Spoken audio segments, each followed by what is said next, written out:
मेरी तरफ से जानी टीवी देखने वाले सभी दोस्तों को अस्सलाम वालेकुम। दोस्तों, आज की इस वीडियो में मैं आप लोगों को यूरोप के एक छोटे से मुल्क एंडोरा की सैर करवाने वाला हूँ। ये मुल्क दुनिया के नक्शे पर फ्रांस और स्पेन के दरमियान एक डॉट की हैसियत रखता है। बरआज़म यूरोप के जनूब मगरबी हिस्से में वाक़ ये मुल्क हर तरफ से खुशकी से घिरा हुआ है।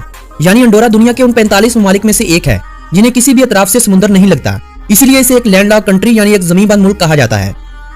Vatican City, Monaco, San Marino, लिechtenstein और माल्टा के बाद एंडोरा को यूरोप का छठा सबसे छोटा मुल्क होने का एजाज हासिल है। आज की इस वीडियो को एंड तक लाजमी देखना, क्योंकि आज की इस वीडियो में हम एंडोरा के बारे में बहुत सी ऐसी बातों का तज़किरा करने वाले हैं जिनसे शायद आप लोग आज से पहले नावाकिफ होंगे।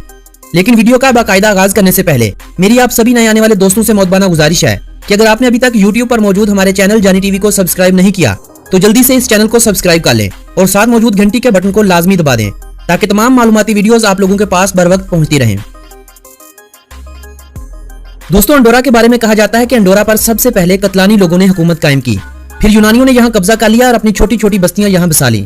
ये इलाका उस जमाने में बफर जोन था, यानी ऐसा इलाका था जहाँ दो सल्तनतों का इख्तिताम होता था और इस इलाके को मार्का हिस्पैनिका कहा जाता था। 795 ईस्वी में जब खिलाफत उमविया का झंडा स्पेन पर लहराया और उंदरस पर बाकायदा एक इस्लामी सल्तनत की बुनियाद रखी गई, तो शारलमीन ने फ्रांस की जानिब से इस बफर जोन यानी हुकूमत की तरफ से नकारा इलाके को दो सल्तनतों के दरमियान एक हिफाजती मुकाम बनाया गया, जिसमें एक तरफ मुसलमाना ने उंदरस थे और दूसरी तरफ कैरोलिंगियन सल्तनत थी, यानी डची ऑफ वास्कोवेनिया की हुक्मरान और उनकी फौजें थी।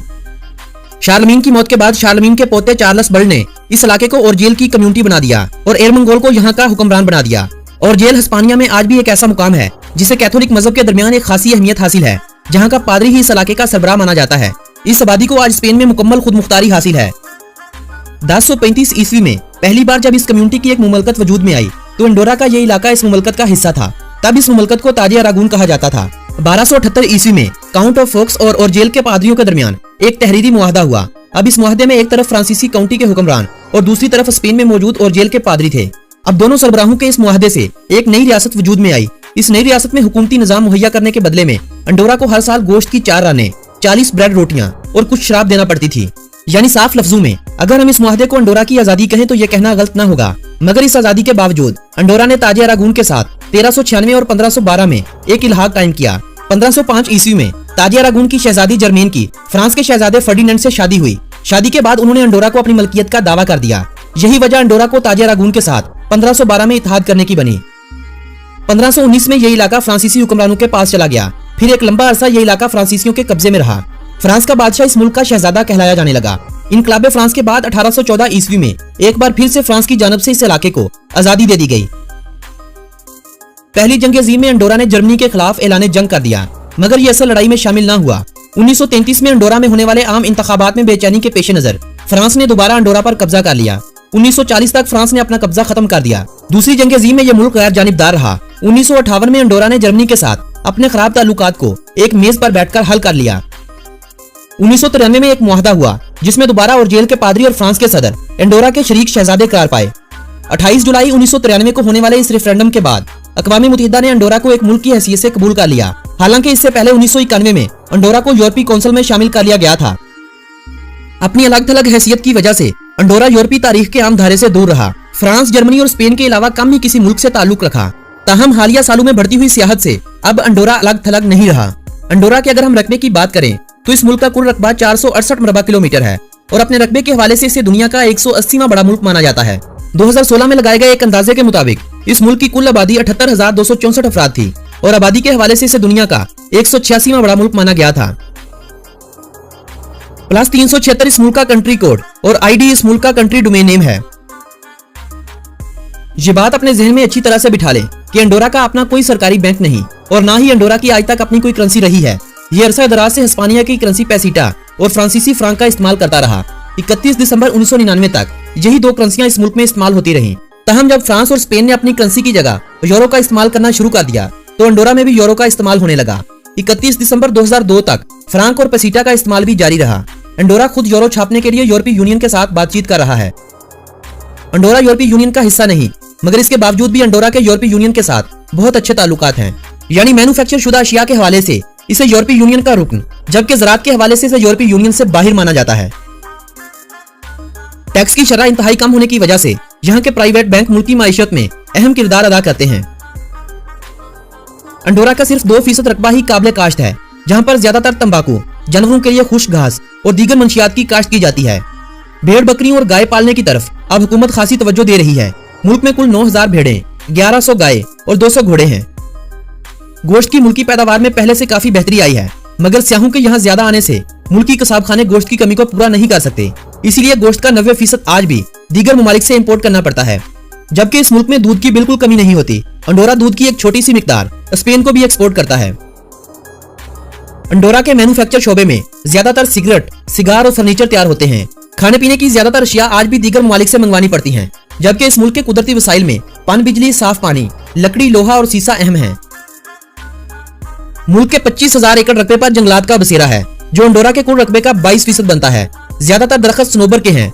आग जलाने के लिए लकड़ी हर किसी को कहीं से भी मुफ्त लेने की इजाजत हासिल है, लेकिन घरों की तामीर के लिए हर साल हुकूमत की तरफ से मखसूस इलाकों में कटाई होती है और हर साल मुल्क की जरूरियात को पूरा करने के बाद लकड़ी स्पेन को बेची जाती है। अंडोरा की मईशत में सबसे अहम किरदार सियाहत का है। मुल्क की आमदनी का 80% हिस्सा सियाहत के शोबे से इकट्ठा किया जाता है। साल 2016 में 80 लाख से जायद, जबकि साल 2017 में 1 करोड़ से जायद अफराद ने अंडोरा का सफर किया। सियाहों की इस बढ़ती हुई तादाद से मुल्क की हालात बेहतर से बेहतरीन होते चले जा रहे हैं। अंडोरा में तकरीबन 76 से 80 के दरमियान इंडियन बिजनेस की गर्ज से गए हुए हैं। पाकिस्तानियों और भारतीयों को स्पेन में मौजूद अंडोरा की एम्बेसी से वीजा हासिल करना पड़ता है, लेकिन अंडोरा ने एक और आसानी एशियाई ममालिक को दे रखी है कि अगर आपके पासपोर्ट पर शेंजन कंट्री का डबल एंट्री या मल्टीपल एंट्री वीजा लगा हुआ है और वीजा काबिल कबूल है तो आप अंडोरा का सफर कर सकते हैं। 2016 की रिपोर्ट के मुताबिक अंडोरा की खाम मुल्की पैदावार 3.250 बिलियन यूएस डॉलर थी और फीकस मजमूई आमदनी 36,987 यूएस डॉलर थी। अंडोरा ला विला अंडोरा का दारुल हुकूमत है। 12 मरबा किलोमीटर रकबे पर फैला हुआ यह शहर अंडोरा का सबसे बड़ा शहर होने का एजाज रखता है। इस शहर की आबादी तकरीबन 25,000 अफराद पर मुश्तमिल है। सतह समुद्र से 1073 मीटर की बुलंदी पर होने की वजह से अंडोरा ला विला को यूरोप का सबसे ऊंचा दारुल हुकूमत माना जाता है। अंडोरा की 90% आबादी कैथोलिक है।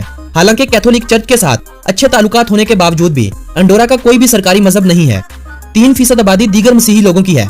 बाकी बचे हिंदू, यहूदी, बुद्धमत और मुसलमान हैं। मुसलमानों की आबादी ज्यादातर शुमाली अफ्रीका के तारकीन वतन लोगों की है। 100 के करीब यहूदी भी इस मुल्क में आबाद हैं। मुसलमानों की इस मुल्क में आबादी तकरीबन 2500 अफराद के करीब है, जिनमें 89 अफराद पाकिस्तान से, 112 तुर्की से और बाकी ज्यादातर मराकश से जाकर बसने वाले हैं। यूनिवर्सिटी ऑफ अंडोरा अंडोरा की सरकारी और वाहिद यूनिवर्सिटी है, जिसका क्याम 1997 में आया था।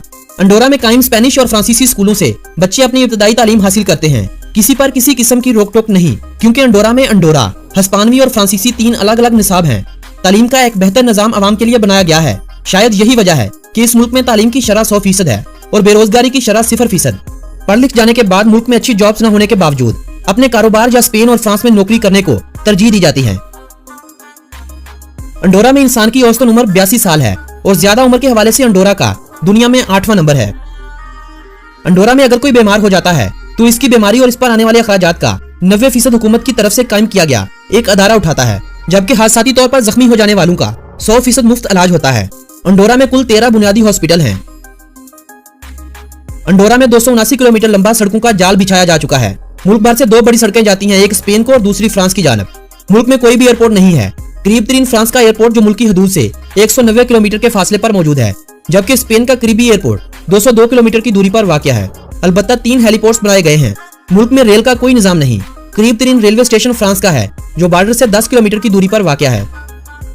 एयरपोर्ट्स और रेलवे निजाम की सहूलत न होने की बड़ी वजह इस इलाके का पहाड़ों में घिरा होना है। इंटरनेट के जदीद दौर में इस मुल्क को इंटरनेट की जबरदस्त सर्विस फराहम की गई है। 2010 में एक मंसूबा शुरू हुआ था, जिसमें अंडोरा के हर घर को फाइबर ऑप्टिक के जरिए जोड़ना था, जिसमें हर घर को कम से कम 100 MB पर सेकंड इंटरनेट स्पीड मुहैया करना था। इस मंसूबे को 2012 में मुकम्मल कर लिया गया था, जिसके बाद से अंडोरा के शहरी दुनिया में तेज रफ्तार इंटरनेट यूजर बन गए थे। अंडोरा में 1 टेलीविजन स्टेशन, 2 रेडियो स्टेशन, जबकि 3 सरकारी अखबारात हैं। अंडोरा की सरकारी जुबान कतालन है। अंडोरा की हुकूमत भी इसी जुबान को तरजीह देती है। तारकीन वतन लोगों को कतालन जुबान सिखाने के लिए हुकूमत वक्त मुफ्त तालीम मुहैया करती है। करीबी होने तारीखी रिश्तों और जुग्राफियाई एतबार से हिस्पानवी, फ्रांसीसी और पुर्तगाली यहाँ काफी तादाद में बोली जाती हैं। कतालन जुबान बोलने वाले इन 3 जुबानों में से 1 या 2 जुबानों पर मुकम्मल अबूर रखते हैं। मुल्क में अंग्रेजी बहुत ही कम बोली जाती है। अंग्रेजी ज्यादातर सियाहती इलाकों में बोली और समझी जाती है। अंडोरा में 27,000 हिस्पानवी नस्ल से ताल्लुक रखने वाले अफराद हैं। 13,000 पुर्तगाली, 6,000 फ्रांसीसी, 1,000 बरतानवी और बाकी थोड़ी सी तादाद दीगर ममालिक से आकर यहाँ बसने वालों की है। अंडोरा के अपने बाशिंदे अकलियत में हैं, जिनकी तादाद 32,000 अफराद के करीब है। मुल्क का ज्यादातर रकबा कटे फटे पहाड़ों पर मुश्तमिल है। मुल्क की मौसम ज्यादातर मुतदिल या दीगर हमसाया ममालिक जैसा रहता है। सर्दियों में यहाँ ज्यादातर बर्फबारी और हवा में नमी कम रहती है। सालाना 300 दिन सूरज चमकता है। गर्मियों का मौसम सैरो सियाहत के लिए निस्बतन बेहतर रहता है। जिस तरह पाकिस्तान में मुल्क की तकसीम सूबों की गई है, वैसे ही अंडोरा में मुल्क की तकसीम पैरिश में की गई है और पूरे मुल्क को 7 पैरिश में तकसीम किया गया है। अंडोरा के दफा की जिम्मेदारी स्पेन और फ्रांस पर आयद होती है। यही वजह है कि अंडोरा की एक्टिव आर्मी की तादाद बहुत ही कम है। अंडोरा के बारे में कहा जाता है कि अंडोरा की फौज पिछले 700 सालों से एक बार भी जंग नहीं लड़ी और इस आर्मी की तादाद कुछ सैकड़ों में बताई जाती है। एक छोटा सा मुल्क होने के बावजूद अंडोरा बहुत से बैनुल-अक़वामी स्पोर्ट्स इवेंट में हिस्सा लेता है। रग्बी अंडोरा की कदीम और सकाफती खेल है जो अंडोरा में बहुत ही शौक से खेली जाती है। दीगर मकबूल खेलों में फुटबॉल, बास्केटबॉल और विंटर स्पोर्ट्स अहम है। अलबत्ता handball, judo, karate, cricket, motor sports, ice hockey और ओलंपिक्स की खेलों में यह मुल्क हिस्सा लेता है। अंडोरा का असल नाम प्रिंसिपैलिटी ऑफ अंडोरा यानी अमाराते अंडोरा है। दुनिया में सबसे अलग और अजीब सियासी निजाम है इस मुल्क का, जिसे 2 ममालिक के हुक्मरान मिलकर चलाते हैं। शायद यही वजह है कि इसे 2 शहजादों का मुल्क भी कहा जाता है। कुछ मुहक्किकीन के नजदीक अंडोरा बासिक जुबान में पानी को कहते हैं, जबकि कुछ के नजदीक अंडोरा अरबी जुबान के लफ्ज अदरा से निकला है, जिसका मतलब जंगल होता है, क्योंकि इस मुल्क पर जंगलात का बसेरा है और मराकश वालों ने उंदलस के क़याम के वक्त इस खित्ते को यह नाम दिया था। अब इन बातों में कितनी सच्चाई है, इस बारे में आपको तारीख के मजीद और आग टटोलने होंगे। दोस्तों, अंडोरा यूरोप के उन मुकामात में से एक है जहां सिगरेट नोशी पर किसी किस्म की कोई खास पाबंदी नहीं। शायद यही वजह है कि यूरोपीय ममालिक से आने वाले अफराद इस मुल्क में ज्यादातर सिगरेट नोशी करते नजर आते हैं। अंडोरा का अपना कोई डाक का निजाम नहीं, बल्कि 1928 में स्पेन और 1931 में फ्रांस ने अपना डाक का निजाम अंडोरा में मुतारिफ करवाया था। अंडोरा के बारे में अगर कुछ शर्मनाक हकाइक की बात करें तो अंडोरा दुनिया में सबसे ज्यादा पोर्न वेबकैम साइट्स का घर है। अंडोरा में जनाकारी अपने अरूज पर है। फिलिपाइन और दीगर कई ममालिक से कमसिन लड़कियों को अंडोरा में अच्छी नौकरी का बहाना बनाकर बुलाया जाता है और हर वो गलत काम होता है जिसका सोचते ही एक सच्चे मुसलमान की रूह कांप जाती है। यही वजह है कि एक रिपोर्ट में अंडोरा गैर मुल्की सियाहों के लिए यूरोप के दीगर ममालिक के मुकाबले में महंगा बताया गया था, क्योंकि इस रिपोर्ट के मुताबिक अंडोरा में औसतन एक दिन में इंसान $250 खर्च कर देता है, जबकि यूरोप के दूसरे ममालिक में औसतन $120 खर्च किए जाते हैं। दोस्तों, ये थी अंडोरा के बारे में दिलचस्प मालूमात पर मबनी एक खूबसूरत सी वीडियो। अगर ये वीडियो आप लोगों की मालूमात में इजाफे का सबब बनी हो तो इस वीडियो को अपने अजीजो अहबाब के साथ व्हाट्सएप और फेसबुक वाल पर शेयर करना हरगिज न भूलें। मेरी हौसला अफजाई के लिए लाइक का बटन दबा दीजिए और अपनी राय के इजहार के लिए एक अदद कमेंट अरसाल कर दीजिएगा। मिलेंगे एक ऐसी ही नई और दिलचस्प वीडियो के साथ। तब तक के लिए अपने इस दोस्त मोहम्मद नबील को दें इजाजत। अल्लाह निगहबान।